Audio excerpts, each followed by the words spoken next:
So we are, I think this is our third week with Manipura chakra. I'm just going to alter my camera slightly so you can see me. And I've said so you can see me, but I want to remind you that you don't have to look at the screen, and it's quite nice to close your eyes as well for a yoga practice.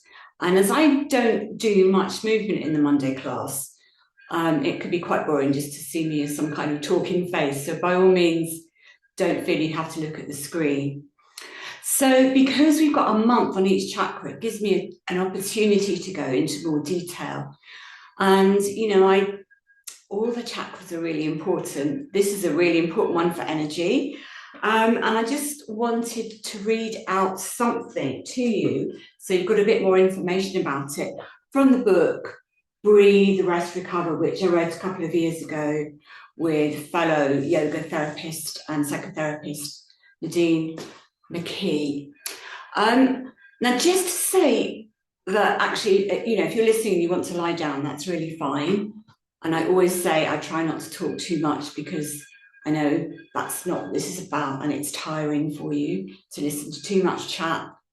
But as we're covering the chakras, I think it's important to have some knowledge of them, particularly in these times, because I think the chakras are of huge support to us. So I've said before that the word to do with Manipura chakra is transformation.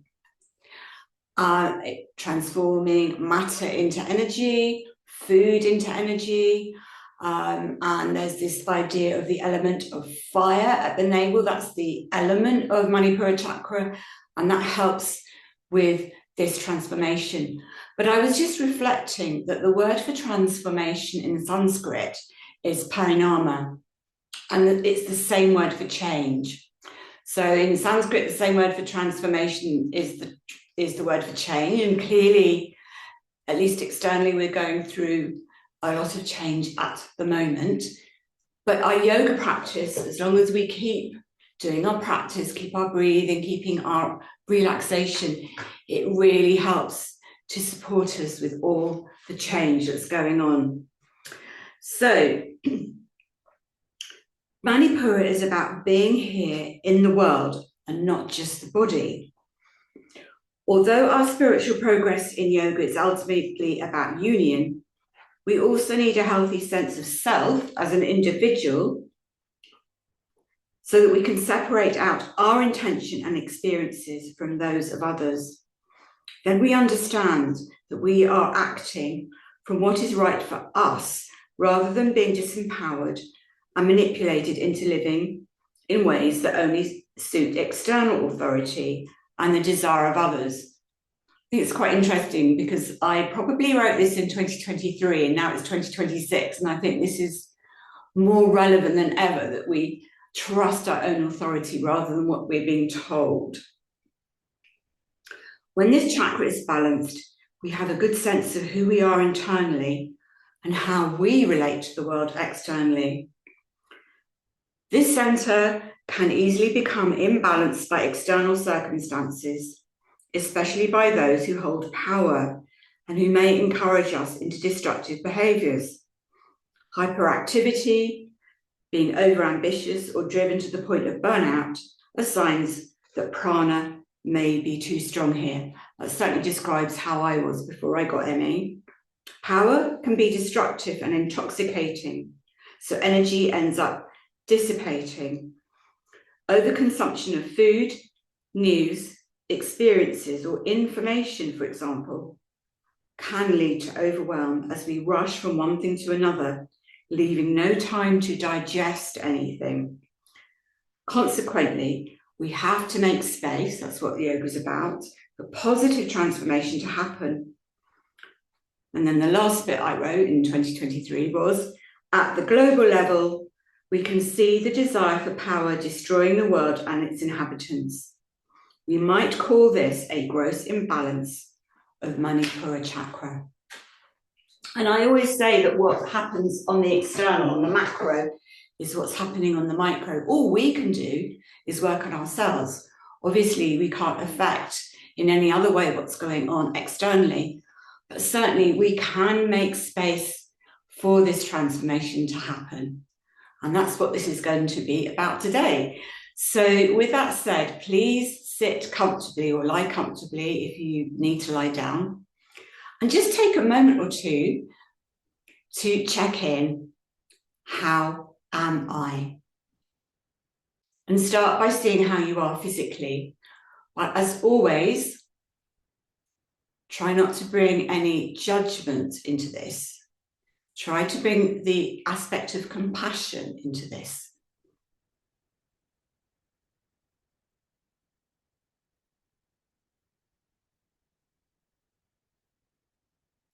And try not to resist anything in your experience.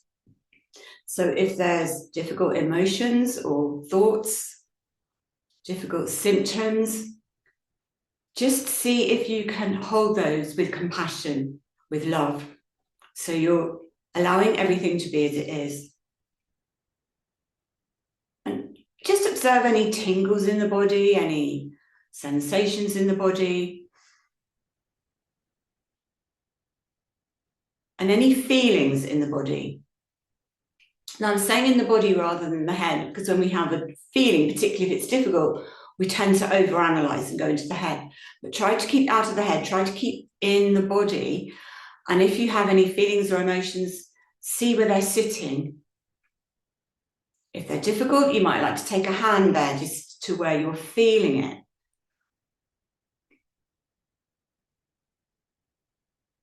And feel that hand soothing that feeling. Like it's a child that you want to embrace.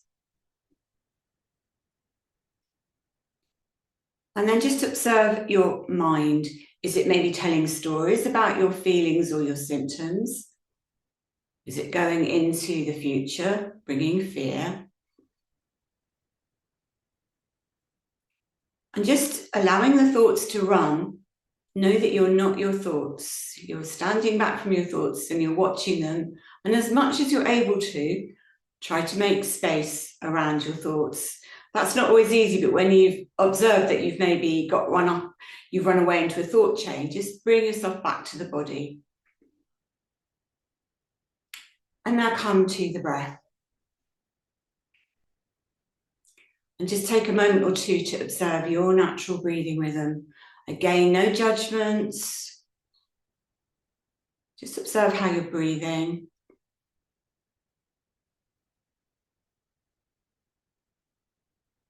And then we're going to do our usual reminder, one hand to the heart, the other below the belly button. And we're breathing into the hand that's just below the navel. So as we breathe in, the hand is gently moving out slightly. As we breathe it out, the hand falls back. And the hand on the heart is pacifying the heart.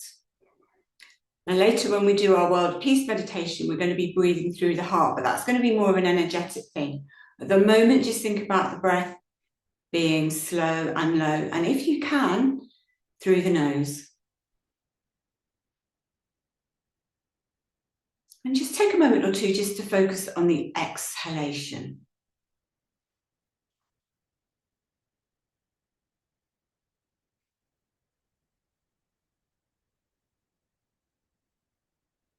Let the breath be slower than your thoughts. Remember, we're making space for transformation. So think about the space between the in-breath, the inhale before the out-breath naturally. You're not forcing anything. Then you have the exhalation. And there's a natural pause before the inhalation gently rises. So just watch the spaces between the inhalation and the exhalation without forcing anything.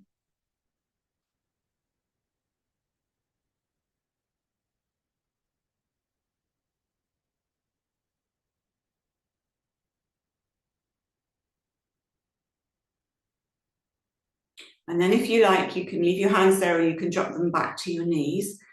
And just visualize that you're breathing in the color gold into Manipura chakra.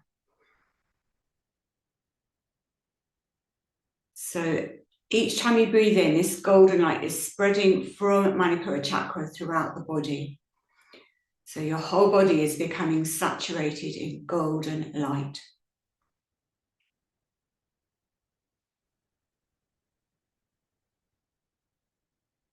golden, healing light.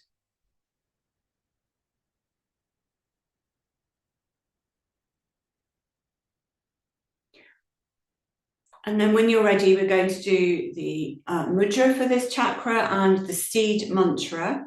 So I will just remind you or explain if you've not been here before. So quite firmly, we swipe the left hand, we swipe the right hand, we swipe the left hand. This is the mudra, mudra meaning a gesture with an intention for this chakra. And then we chant Om, Ram, Ram, Ram. So 3 times Ram, roll the R, that's the seed mantra. So let's try that together 3 times, which means we'll chant Ram 9 times. So I'll do it with you, but you do this in your own breathing rhythm and your own pitch. And of course, if you don't want to chant, that's fine too. So swipe, swipe, swipe, hands to belly, inhale. Om, Ram, Ram, Ram. Once more, breathe in. Om, Ram, Ram, Ram. Take that extra breath if you need to. Swipe, swipe, swipe, hands to belly. Om, Ram, Ram, Ram. Drop your hands to your knees, sit quietly for a moment or two, again focusing on golden light on the inhale, coming into Manipura chakra. On the exhale, releasing.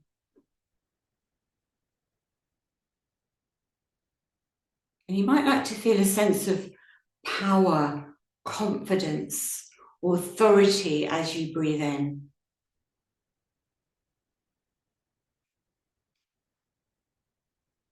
So if any of those qualities resonate with you or that you would like those qualities, just feel you're breathing them in on that in-breath, because intention is very powerful. And indeed, if you want to say your intention out loud, like I breathe in courage, or I breathe in health, I breathe in vitality, just say it out loud and know that it is so as you're inhaling.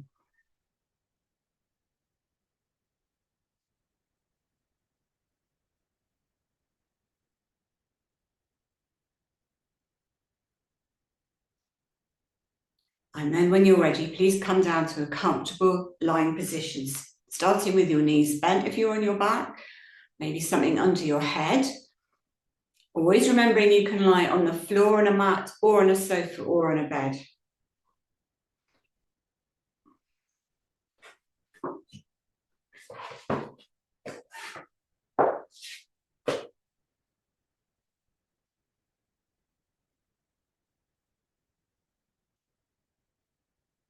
So if your knees are bent, your feet are hip width apart, heels into buttocks. If that's tiring, you can always bring the knees together. And the arms are either resting on the belly or away from the body with the palms turned up.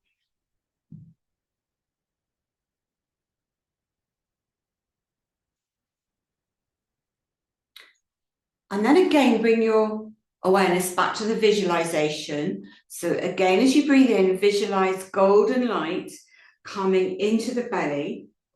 And on the exhalation, visualize this light is prana, it's healing energy, and you're sending it to wherever you feel you need it in your body or in your being today, whether that's the head, the emotional body, the mind, whatever you feel, just feel on the exhalation that healing prana is coming on that exhalation. So on the inhalation, you're saturating your body with golden prana. You're directing it to Manipura chakra. On the exhalation, you direct it to wherever you need.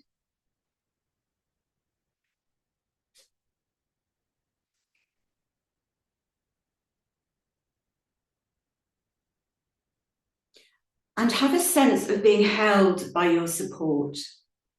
So I've mentioned before that all the lower chakras are concerned with grounding, not just Muladhara. So have a sense of the earth holding you safely, and have a sense of coming into your body. We tend to overanalyze and go into the thinking mind too quickly. Come back into your body if that's the case. And stay with the breath for a moment or two.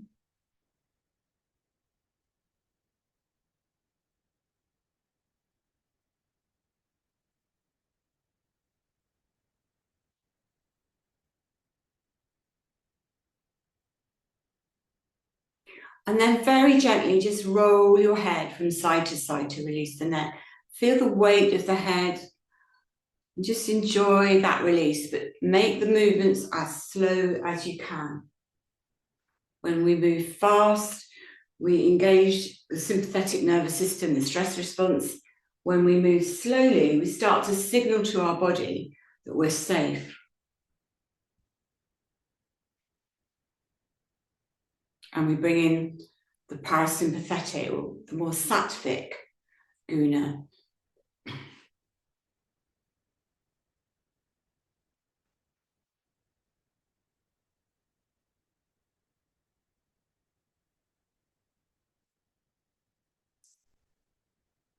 And then center the head again. And we're now going to do what I think we've done the last couple of weeks. We're going to, if you can, lie in the shape of an X, but I'm going to give you some modifications for that. So if you've got any pain or discomfort in your back, you can keep your knees bent. If your legs are out straight, have them wide apart. And then the arms can be behind you, wide apart. But again, if that's too tight on your shoulders, bring them down to shoulder level.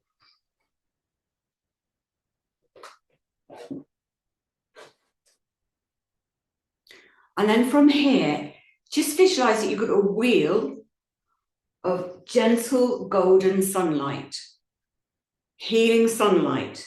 And if the sun is too strong for visualization, you can just think of it as the rays of the sun. Or even, you know, how sunlight touches a wall, the color of that sunlight. So visualize this wheel of sunlight, or however you want to use your visualization, at the navel. And as you breathe in, again, just visualize you're taking in this light as prana into the navel, and you're watching it glow brighter, the Agni glowing on that inhalation. And on the exhalation, send the light to the whole body. So you might like to see it traveling up the arms and down the legs, or however you want to see it. And just take a few breaths like this.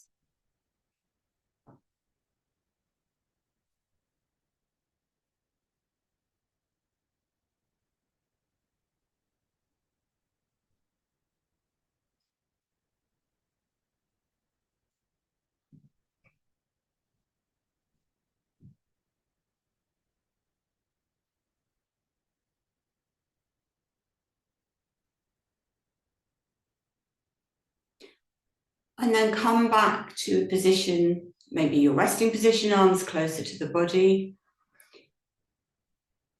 Maybe legs a little more together, but you can still leave them apart. That helps the lower back to relax.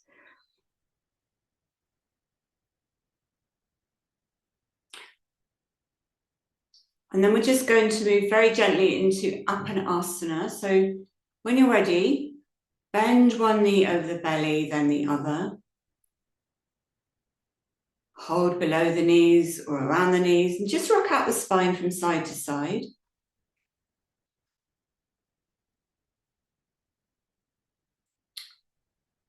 And then for Apanasana, we're going to move with the breath, but we can also add in the mantra if you would like. Om Ram Ram Ram. So I'll do this with you just in case you need to look, but hopefully you won't need to. So, let me just get my look. I always like to have something under my head to help the neck lengthen. So we're going to breathe in, and as we breathe in, the knees move away from us and the elbows straighten. And then as we draw the knees in towards the belly, we can chant Om Ram Ram Ram. Do take an extra breath if you need to. Inhale, the knees move away from you. I'll chant with you for a bit, and then you do it in your own breathing rhythm and pitch. Om. Hram, hram, hram. Breathe in. Om. Hram, hram, hram. And continue like that for 2 or 3 more breaths, or rest if you need to. But this is a very powerful movement, actually, for releasing the lower spine, because you're actually opening the vertebrae in the lower spine and you're massaging the back. I always say in yoga, the more subtle movements are the more powerful ones. So just enjoy that and then rest with the knees over the belly.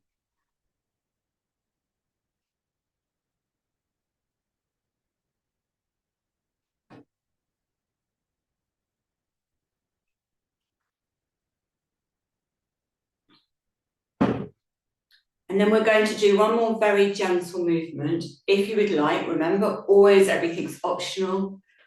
You listen to your body and what feels right for you. So if you have anything under your head, please remove it. Bend your knees and have your feet hip width apart on your mat.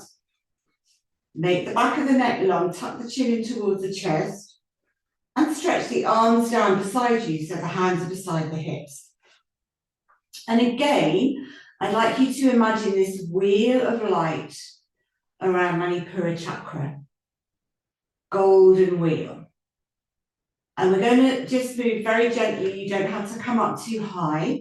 You're going to breathe in and press on the hands and the feet, imagining that golden belly lifting up as you come onto your shoulders slightly, but the focus is on the navel, and then exhale to come down.